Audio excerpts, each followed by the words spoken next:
Good morning, good morning!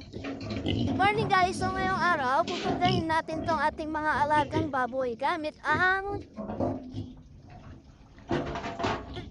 Latigo 1000, 10 grams. So ayan guys, yun yung gagamitin natin para siguradong mawala yung mga bulate ng ating mga alagang baboy.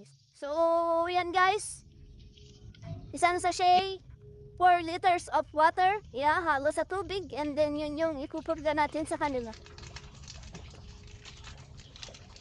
Ayan, siya ang ating assistant at siya ang maghahalo ng ating purga.